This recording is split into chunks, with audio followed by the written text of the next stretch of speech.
আশা করি খারাপকে প্রশ্রয় না দিয়ে খারাপের লাগামটা টেনে ধরুন, যাতে তারা সমাজে বিস্তার করতে না পারে। বিধাবকে নিয়ে আমি যদি কথা বলি, আপনারা যে লেভেলের রিয়াকশন দেন, শুধুমাত্র একটা উদাহরণ আপনাকে দিচ্ছি এই ভিডিওর মাধ্যম দিয়ে। এই যে ছবিটা দেখতে পারতেছেন বা ডিসপ্লে যে যার ছবিটা দেখলেন, দেখেন এদের নোংরামোটা দেখেন। কার ওড়না কে ধরতেছেন? একটা ছেলে। সে একটা ছেলে হয়ে কিভাবে একটা অন্য মেয়ের ওড়না ধরে, অন্য মেয়ের শরীরে টাচ করে, এবং একটা মেয়ে হয়ে কিভাবে একটা ছেলের শরীরে টাচ করে, এটা আমার বোধগম্য নয়। এবং এরা কী শিক্ষা দিচ্ছে সমাজকে এবং জাতিকে, উত্তরবঙ্গকে কী শিক্ষা দিচ্ছে, সত্যি আমার বোধগম্য নয়। এটা আপনারাই সিদ্ধান্ত নেবেন যে এদেরকে কি বলা উচিত, ভালো না খারাপ। ব্যাপারটা হচ্ছে আপনারা চানই ওইগুলো যাতে মানে নোংরাটাই আপনারা বেশি পছন্দ করেন। মানে যত আমি দেখি যারা ভাইরাল হয় তারা নোংরামো করেই ভাইরাল হয়। এখন আমি মিয়া বিথি আপুকে নিয়েই কথা বলতেছি এমন না, মাঝখানে কিন্তু আমি বন্ধ করে দিয়েছিলাম টোটালি। প্রায় 1 মাস খানেক আমি বিথি আপুকে নিয়ে কোনো কথা বলিনি এবং কাউকে নিয়ে কোনো ট্রোল বা রোস্টেড কোনো ভিডিও বানাইনি। আমি দেখলাম কি জানেন, আপনারাই আমাকে আনফলো করা শুরু করেছেন। চিন্তা করেন যে আমি আমার গ্রামে গিয়ে কত সুন্দর সুন্দর কন্টেন্ট বানাতাম এবং সুন্দর সুন্দর প্রাকৃতিক পরিবেশকে তুলে ধরার চেষ্টা করতাম।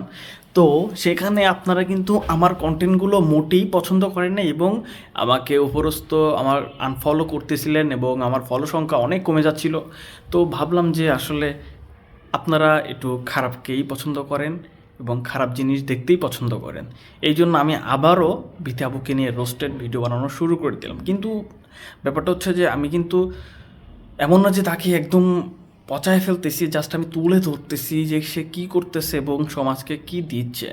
সো এটা মাথায় রাখবেন যে আদৌ আমি খারাপ কিছু করতেছি কি না বা বলতেছি কি না, এটা মাথায় রাখবেন যে বিথি আপু সমাজকে কী দিচ্ছে, বিথি আপু টিম সমাজকে কী দিচ্ছে। বিথি, স্মৃতি, বাপ্পি, তিশা, আলামিন, হোয়াট এভার আরও অনেক অনেক কাপল ব্লগার এখন তৈরি হয়েছে আমাদের উত্তরবঙ্গে।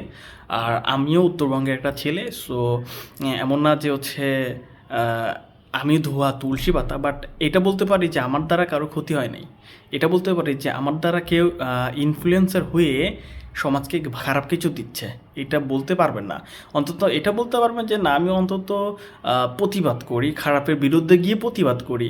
এবং যখন আন্দোলন হয়েছিল আমাদের 5ই আগস্টে আন্দোলন, তার আগেও কিন্তু আমরা আন্দোলন করেছি এবং মাঠে থেকে কাজ করেছি। তো এখন যারা পদবি নিয়ে ব্যস্ত, what ever, I don't care, and আমি এগুলো নিয়ে মাথা ঘামাই না। যে যে যাই পাক না কেন, যে যেই পদবি পাক না কেন। সো এখানেও এটাই বলবো যে আপনারা যে ভিডিওগুলো দেখতেছেন সেটা হচ্ছে যে আপনাদের জাস্ট খালি চোখের আর মনের জেনা খোরাকগুলো মেটানোর চেষ্টা করতেছেন, কিন্তু আলটিমেট আপনি কিন্তু পাপ করতেছেন। এটা আমার কথা না, এটা হচ্ছে হাদিসের কথা। তো আশা করি খারাপকে প্রশ্রয় না দিয়ে খারাপের লাগামটা টেনে ধরুন, যাতে তারা সমাজে বিস্তার করতে না পারে। এটাই আমার প্রতিবাদের মূল ভাষা। সো আমি এদের নিয়ে ভিডিও বানিয়েই যাব। সবাই আমার পাশে থাকবেন। ধন্যবাদ।